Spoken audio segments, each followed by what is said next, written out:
Yes, again, alright mga minamahal, Alicia ninyo, nagbabalik muli para sa ating panibagong video. So, talagang tuwang-tuwa yung mga DDS ngayon na pinupuksa itong si President Bongbong Marcos. Parang kala mo hindi nagkakasakit. Parang kala mo sobrang tibay ng immune system, 'di ba? Parang kala mo si Thanos 'di ba? Na hindi tinatablan ng sakit. Parang kala mo mga superhero Hoy, kahit superhero kaya nagkakasakit din. Kaya wag kayo. So ngayon, narinig nila yung yung balita na itong si President Bongbong Marcos nga po mga minamahal is under monitoring. So, yan po yung balita ni Yuse Claire Castro. Hindi naman kasi sinabi kung ano yung iniindang karamdaman ng ating presidente, pero all is well. So, nagpapahinga lang kasi uso naman talaga yung sakit Si Mima Alicia nga, tingnan ninyo. Nandito lang ako sa bahay, partida nagkakasakit pa din ako, partida, hindi ako lumabas. So, tinamaan pa din ako ng sipon. Tinamaan pa din ako ng sakit sa ulo. Paano kasi yung kasama ko galing sa labas? Diba, syempre, nagtatrabaho sa labas. Ito namang si Barbie, ay tumabi sa akin. Ano nangyari? Nahuwaan din ako. Sumakit ulo niya. Sumakit din yung ulo ko. Meron siyang sipon. Nagkasipon din ako. Hindi ko naman sasabihin na sobrang tibay ko. Pero itong ating presidente, masasabi ko talaga na matibay.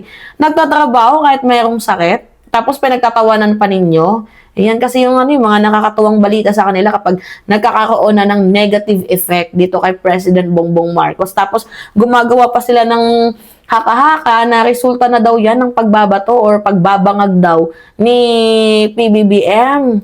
So sinisingil na daw siya ng ng sakit. Abay, akala mo hindi nagkakasakit sila Sara? Ano akala mo hindi nagkakasakit si Digong? Ano akala mo hindi nagkakasakit yung mga Duterte? Ano yan, patron? Yung poon mo? Diyos mio naman. Sabi kasi dito sa balita mga minamahal, ito basahin lang natin sa inyo President Ferdinand Marcos Jr. health condition remains stable, but he is currently under medical observation after experiencing discomfort on Wednesday night. So, Malacanang said on Thursday. Actually, merong balita Flash report. Sige, basahin, panoodin natin.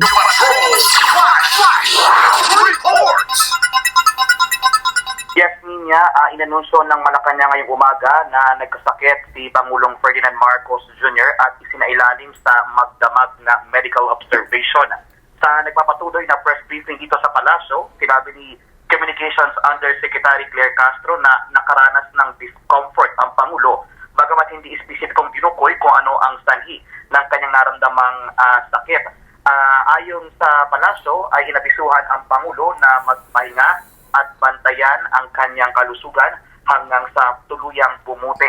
Sa ngayon ay sinabi ng palasyo na tuloy-tuloy pa rin naman si Pangulong Marcos sa kanyang pagtatrabaho habang nasa ilalim ng medical observation at ngayon ay nakabalik na sa Malacanang. Abangan ng karagdagan tayo sa balitang yan dito sa Diesel Radyo Patrol sa East 30 at DZMM Television. Okay. So, hindi naman sinabi ko anong specific na naging kalagayan ng ating presidente. Pero hanga pa din ako sa ating Pangulo. Kahit si PBBM mga minamahal, abay, nakakaramdam po ng medyo hindi kagandahan dahil syempre, tao lang din naman tayo napapagod. 'Di ba? Lumalabas ng bansa si PBBM. Sino-sinong tao yung nako-communicate niya, sino-sinong tao mga nakakausap niya, bansang Pilipinas ba naman? Talagang antabay, tinatrabaho, 'di ba? So, sobrang daming ginagawa ng Pangulo. Hindi lang naman ata kayo yung inasikaso ng Pangulo, buong bansa, buong Pilipinas. So, parang pangalawa pa lang beses ata itong narinig, itong balitang to, na itong si PBBM ay nagkasakit. So, pangalawang beses ko pa lang itong narinig. Tingnan ninyo, sobrang tibay ni PBBM. Siguro nga, 4 na taon na siya this upcoming July. 4 years kasi magto-2027 na 2028. So, 4 na taon na itong si President Bongbong Marcos, 'di ba? Pero tingnan ninyo, mga minamahal, 'di ba? 2 beses pa lang beses na nagkasakit. So, hindi naman kasi lahat ng tao sobrang tibay 'Di ba? Yung iba nga tingnan ninyo, walang ginagawa pero tingnan ninyo nagkakasakit. 'Di ba? Tapos minsan yung mga taong nandoon sa labas palaboy-laboy, 'di ba? Sila pa yung sobrang antitibay. Tao lang din naman kasi tayo, 'di ba? Na kung minsan nakakaramdam ng panghihina sa katawan, minsan umiinit tayo nang hindi natin malaman na dahilan kasi maybe nahawa tayo, 'di ba? So hindi natin sure, pero 'di ba, gayon pa man, kung nakaranas tayo na nagkasakit yung isang tao, hindi dapat natin gawing katawa-tawa or katuwaan yun or mag-celebrate tayo. Dahil paano na yan pag wala yung presidente? Babagsak ang bansang Pilipinas, ipapalit niyo yung isang kurap katulad ni Sara Duterte? Sige nga, mga minamahal. 'Di ba ipapalit nyo si Inday? Na walang ibang ginawa kundi manira? Yan ba yung gusto ninyo? Tapos meron tayong naririnig na yan na, sinisingil na daw, malapit na daw mategi itong ating presidente. Pero sa tingin ko, mga minamahal, over fatigue yan. Oo, kasi sobra sa trabaho overwork.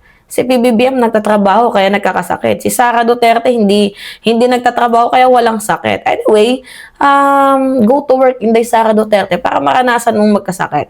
'Di ba? Actually, kumbaga sa cellphone, lobat na si PBBM. So, kailangan niya munang mag-recharge. 'Di ba? Nasobrahan sa trabaho, nasobrahan sa meeting. Hindi nga natin alam kung sakto ba yung tulog ng ating presidente.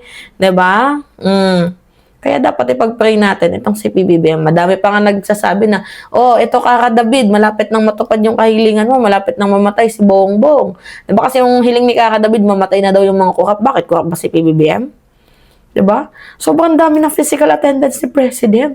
Diba? Napakamatrabaho ng mga agencies and very concerning yan, sunod-sunod. Natural na yung tao magkakasakit. Diba mga minamahal? See? Overwork. Yun yung totoo dyan. Kaya dapat PBBM, slow down lang. Huwag mong pagsabay-sabayin lahat.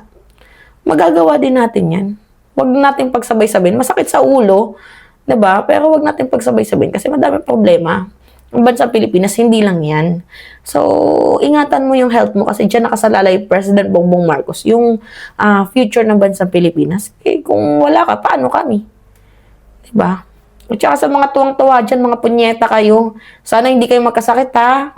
Yan yung dasal ko sa inyo. Sana maging matibay kayo. Well, matibay sila. Malapit nang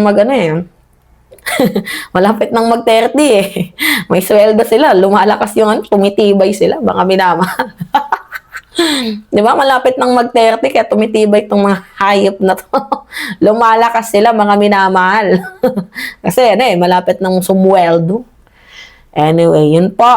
It's me again, mga minamahal. Alicia ninyo. Nagbabalik muli para sa ating panibagong video. So, pahingi lang ako ng comments, likes, and share. And also, don't forget to click the subscribe and always nyo pong i-hit ang notification bell for more update. Yun lamang po at ingat, mga kababayan.